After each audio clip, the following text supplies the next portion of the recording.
Welcome back नाज़रीन। Clinic online में दोबारा खुशामदीद। बात हो रही है कंजेस्टिव कार्डिक फेलियर या हार्ट फेलियर के हवाले से। हमारे साथ मौजूद हैं डॉक्टर बशीर हनीफ साहब, और हमारे पास जो कॉलर के सवालात हैं मैं चाहूँगा पहले वो एड्रेस कर लें, फिर कार्डिक फेलियर की तरफ जाते हैं। अहमद जमान साहब का सवाल था हार्ट बर्न के हवाले से कि हार्ट बर्न और हार्ट फेलियर में कोई फ़र्क है? बिल्कुल नहीं, डेफिनेटली हार्ट बर्न, उनका सवाल ये था कि हार्ट बर्न क्या होता है। तो हार्ट बर्न वैसे तो ये है कि एसिडिटी या तेज़ाबियत की वजह से भी हो जाता है, जलन होती है क्योंकि हार्ट के एरिया में, इसलिए अक्सर लोग उसको हार्ट बर्न के वो नाम से करते हैं। लेकिन इसको इग्नोर नहीं करना चाहिए। अगर किसी को हार्ट बर्न होता है खासकर चलने फिरने में और रेस्ट पे आराम आ जाता है, तो वो हार्ट की ब्लॉकेज की वजह से भी हो सकता है, दिल की खून की नालियों में, और वो अंजाइना भी हो सकता है। लेकिन अगर हार्ट बर्न रात सोते सोते अचानक जलन सी होने लगती है या मुंह में टेस्ट आ जाता है, तो वो ज़्यादातर चांसेस हैं कि एसिडिटी या तेज़ाबियत है। लेकिन जो हार्ट बर्न बेसिकली जलन को कहते हैं, ये बीच में सेंटर में होती है।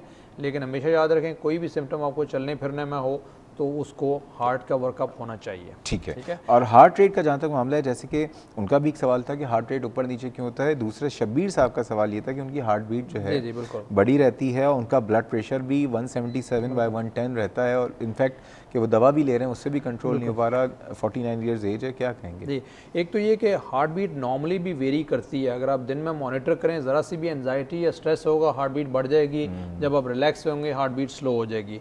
तो हार्ट बीट आमतौर पर बढ़ने या कम होने से इतना ज़्यादा नहीं है। अगर बढ़ेगी बहुत ज़्यादा, नॉर्मल हार्ट बीट बढ़ती है क्योंकि कई वजूहत होती हैं बढ़ने की, तो उसमें आपको पैल्पिटेशन महसूस होंगी या दिल की धड़कन तेज़ महसूस होगी। अगर उसके साथ आपको सांस नहीं फूल रहा, चक्कर नहीं आ रहे या दर्द नहीं सीने में हो रहा, तो फिर कोई परेशानी की बात नहीं है। अगर स्लो हार्ट बीट हो, बहुत स्लो हो जाए जिसकी वजह से ब्लड प्रेशर कम हो जाए, तो उसमें चक्कर या बेहोश हो जाने का खतरा होता है। तो ये इनका सवाल था कि ये तेज़ या कम होने से कैसे पता चलेगा। दूसरा जो इनका शबीर साहब का सवाल था कि जी हार्ट बीट तेज़ है और ब्लड प्रेशर भी हाई है, तो डेफिनेटली इतनी यंग एज में इतना हाई ब्लड प्रेशर नहीं होना चाहिए। हमें ज़रूरी है कि जानना 95% of the time high blood pressure की कोई वजह नहीं होती, 5% लोगों में कोई वजह होती है। और अगर इतना हाई ब्लड प्रेशर हो यंग एज में या दवाई के बावजूद कंट्रोल ना हो, तो वो वजह जानने की कोशिश करनी चाहिए। उसके लिए डिफरेंट टेस्ट है। ये जो दवा ले रहे हैं डेफिनेटली ये काफ़ी नहीं है इनके लिए, और ये 177/110 ब्लड प्रेशर जो है ये काफ़ी हाई है। इसके लिए डेफिनेटली इनको फौरी तौर पर चाहिए किसी डॉक्टर को दिखा के और अपनी दवा जो है वो एडजस्ट करवाएं।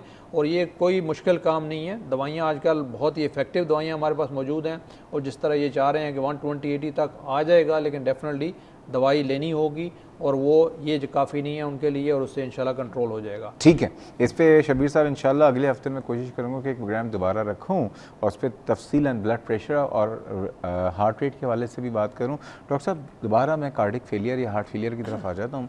ये बताइए कि जिनको कार्डिक फेलियर का प्रॉब्लम है और जिनको अलामतें हैं, अब क्या करें? इसका एक तो डायग्नोसिस जी बिल्कुल, कैसे हो सकता है इसका? बिल्कुल देखिए, डायग्नोसिस के लिए सबसे जो मोस्ट इम्पॉर्टेंट चीज़ है वो है दिल का अल्ट्रासाउंड, या जिसे हम एकोकार्डियोग्राम कहते हैं।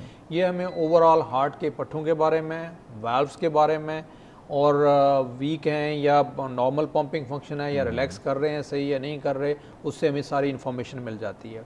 एक दफ़ा आपका डायग्नोसिस हो गई कि ये जी हार्ट मसल वीक है या सही रिलैक्स नहीं कर रहा, तो हमारे पास आजकल बहुत इफ़ेक्टिव दवाइयाँ मौजूद हैं जिससे हम इसको कंट्रोल कर सकते हैं। ये हमेशा याद रखें कि एक दफ़ा हार्ट का अगर मसला आपको हो गया, तो दवाएं जो भी हैं ये आपको सारी ज़िंदगी मोस्ट ऑफ द टाइम लेनी पड़ती हैं। लिहाजा जो आपको डॉक्टर दवाइयाँ प्रिस्क्राइब कर रहा है वो रेगुलर बेसिस पे लेनी होंगी, ठीक है।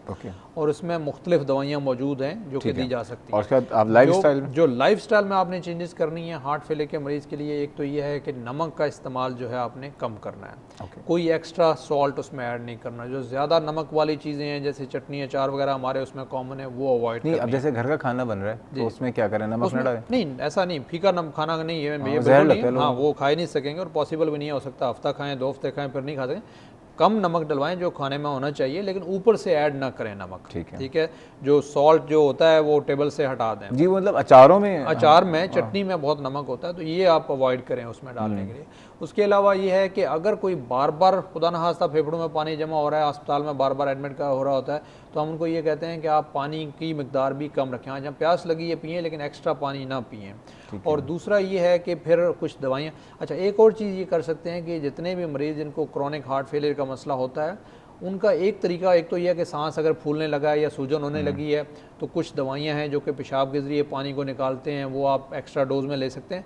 उसके अलावा ये कर सकते हैं कि अपना रेगुलर बेसिस पे वज़न भी चेक करते रहें, क्योंकि अगर आपके जिस्म में पानी जमा होना शुरू हो जाएगा और वो वज़न बढ़ना शुरू हो जाएगा, तो एक बहुत अच्छा तरीका है, अगर आप रेगुलरली सेम वेइंग मशीन पे अपना रेगुलर वज़न चेक करते हैं और आपका वज़न बढ़ने लगा है, तो इसका मतलब है कि आपका पानी जमा होना शुरू हो गया है, और उसमें जो है फिर आप अपनी वो जो पेशाब की गोली जो होती है वो आप पेशाब बढ़ा देती है, पेशाब बढ़ा देती है, उससे पानी निकल जाता है। तो वो जिसे हम कहते हैं ना कि ओवर्ट हार्ट फेलियर, जिसमें कि बिल्कुल सांस आना ही बंद हो जाता है, वो उस नौबत पे पहुंचने से जो है इस तरह से बचा जा सकता है। अच्छा, लोगों को जो प्रॉब्लम होती है खुसूसन रात को सोने में, जैसे आपने कहा कि सोते हैं तो उनको सांस नहीं आती, घुटती है या खांसी शुरू हो जाती है, क्या करें? तकिए उसमें, हाँ, उसमें डेफिनेटली अगर उस वक्त आ रही है तो तकिया कर लें, लेकिन इसका मतलब ये है कि उनकी जो दवा है वो काफ़ी नहीं है, और वही पेशाब वाली दवा की डोज जो है वो बढ़ा दें।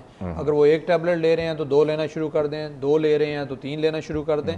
और अगर किसी का एकदम सांस फूलने लगे फ़ौरन ही, तो उसमें उस वक्त जब तक आप करीबी अस्पताल पहुँचते हैं, ज़ुबान के नीचे एक स्प्रे मिलता है नाइट्रोग्लिसरीन का, या तो वो इस्तेमाल कर लें, या गोली ज़ुबान के नीचे रख के, और वो जो पेशाब वाली गोली है फिरोसमाइड या लेसिक्स के नाम से आती है, तो वो 2 गोली फ़ौरन जो है वो ले लें, और जो भी करीबी अस्पताल है वहाँ पे। अच्छा, पाँव जो इनके सूजे हुए होते हैं, तो कहा जाता है कि बिस्तर पे जब लेटें तो पाँव के नीचे भी कोई तकिया रख लें, थोड़ा सा ऊंचा हो ताकि पाँव वो लिफ्ट हो जाए। हाँ, बेसिकली मकसद यही होता है कि जो टांगों में जो ब्लड फ्लो है वो आसानी से जाए, और वहाँ पे खून जो है उसका भाव में रुकावट ना आए, ताकि वो सूजन। अच्छा, वॉक का क्या कहेंगे ऐसे लोगों को? वॉक मस्ट है। जितने भी हार्ट फेलियर के मरीज़ हैं, अक्सर लोग कहते हैं कि जी हमें डॉक्टर ने मना कर दिया कि आप चलें फिरें नहीं, ये बिल्कुल गलत है। इसमें ये देखा गया है कि अगर आप रेगुलर, वहाँ मैं मरीज़ों को ये कहता हूँ कि जहाँ पे आपका सांस फूलने लगे वहाँ पे आप रुक जाएं थोड़ी देर के लिए, ओवरडू ना करें।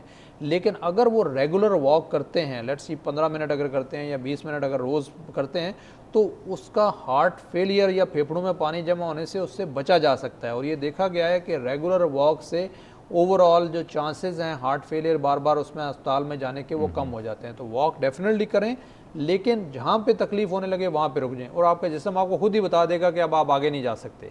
ये नहीं कि आपका सांस फूल रहा है फिर भी आप वॉक करते रहें। डॉक्टर साहब, बहुत बहुत शुक्रिया, आज आप इस प्रोग्राम में आए। हमेशा की तरह जब आप भी आते हैं तो मुफीद बातें बता के जाते हैं, और उम्मीद ये करता हूँ कि लोग उसको फॉलो भी करेंगे, और दुआ ये करता हूँ कि आप और आपका इदारा जिस खुलूस नीयत से काम कर रहा है, अल्लाह ताला आपको मज़ीद हिम्मत और इस्तकामत दे, और ये कि इस प्रोग्राम में ज़रूर आते जाते रहिएगा।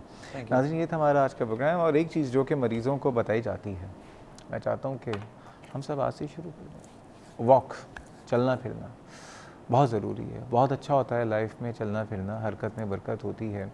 और वो लोग अमूमन जो मुझसे अक्सर फ़ोन करके पूछते हैं कि हमें जोड़ों में तकलीफ़ है, हम नहीं चल पा रहे, दर्द बहुत है, तो उसके लिए ये है कि अभी कुछ दिन आप दवा लेके पहले आप अपना दर्द सही कर लें जोड़ों का, और जब वो थोड़ा सा एक फेज़ जो दर्द का निकल जाए, सोजिश का, तो फिर आप दोबारा वॉक करें। और ऐसी वॉक ना करें कि जिससे आपको लगे कि नहीं आप ज़बरदस्ती वॉक कर रहे हैं, आपकी सांस भी फूल रही, लेकिन चलते फिरते रहें।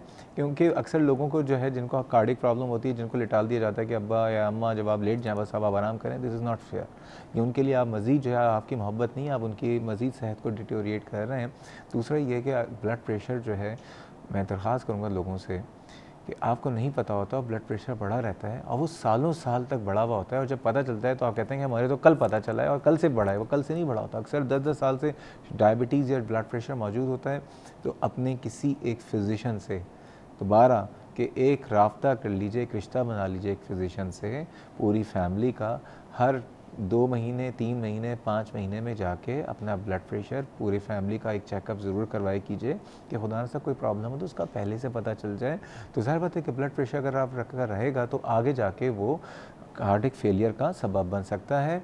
और जितने लोग स्मोकिंग करते हैं, बस दरख्वास्त करता रहूँगा, चाहे आप सुने ना सुने, मेरी बातें बुरी लगें, लेकिन जिन लोगों को फालिज हो रहा होता है, मोस्टली उनकी हिस्ट्री होती है वो स्मोकिंग करते हैं। जिनको हार्ट अटैक होता है, मोस्टली उनकी हिस्ट्री होती है वो स्मोकिंग करते हैं।